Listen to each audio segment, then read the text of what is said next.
প্রিয় দর্শক বন্ধুরা, উঠে আসছে অত্যন্ত গুরুত্বপূর্ণ খবর টেট বিষয়। টেট সংক্রান্ত বিষয়ে থাকছে এবার একটি বড় খবর। বিস্তারিত তার সবটাই এই ভিডিওর মধ্যে আলোচনা করছি, তাই অবশ্যই ভিডিওটিকে শেষ পর্যন্ত শুনে বোঝার চেষ্টা করবেন এবং এখনও পর্যন্ত যারা চ্যানেলটি সাবস্ক্রাইব করেননি সাবস্ক্রাইব করে সঙ্গে থাকবেন। বন্ধুরা, এবার উঠে আসছে প্রাথমিক টেটকে কেন্দ্র করে অত্যন্ত বড় একটি গুরুত্বপূর্ণ খবর এবং তার সাথে নজিরবিহীন নির্দেশের খবর।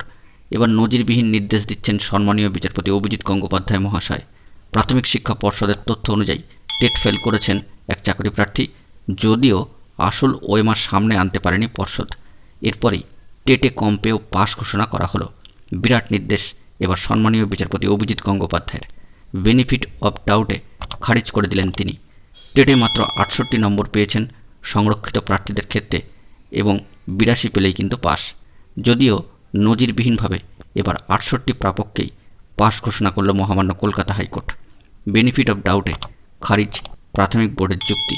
সেই সঙ্গে 68 পেয়েও মহুয়া খাতুনকে চাকরি দিতে নির্দেশ মহামান্য কলকাতা হাইকোর্টের সম্মানীয় বিচারপতির।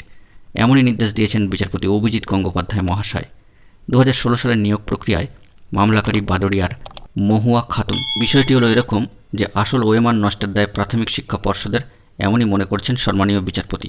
পর্ষদের ডিজিটাইজ ওএমআর তথ্যের ব্যাখ্যা সন্দেহজনক বলেও মত কোর্টের।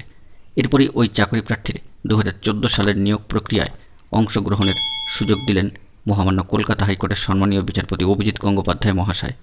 যদিও পর্ষদ দাবি করে এর আগে 250 জনের চাকরির নির্দেশ দিয়েছেন সম্মানীয় বিচারপতি। প্রসঙ্গত এখানে তাৎপর্যপূর্ণভাবে উল্লেখ করা দরকার যে প্রতি ক্ষেত্রেই চাকরি প্রাপকরা কিন্তু টেটে পাশ করেছেন, কিন্তু এক্ষেত্রে সেটা হয়নি।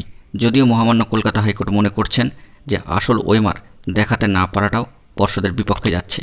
সম্মানীয় মহুয়ার আইনজীবী সম্মানীয় অমিতাভ চৌধুরী মহাশয় মহামান্য আদালতের কাছে জানাতে চান, একবার পাশ করেছেন জানিয়ে দেওয়ার পর আবার নম্বর বদলে যাচ্ছে ডিজিটাইজ ওএমআর শিটে।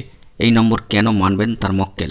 পর্ষদ দাবি করে ওই প্রার্থী টেট পরীক্ষায় 62 নম্বর পেয়েছিলেন, পরে প্রশ্নভুলের জন্য আরও 6 নম্বর অর্থাৎ 68 নম্বর পেয়েছেন।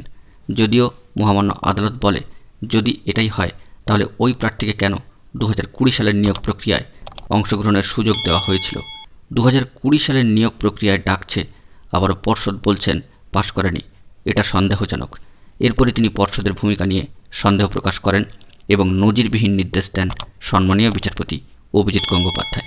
এরকমই একটি তাৎপর্যপূর্ণ খবর উঠে আসছে প্রাথমিক টেট থেকে সামাজিক গণমাধ্যম সূত্রে। বন্ধুরা, এখন এটুকুই।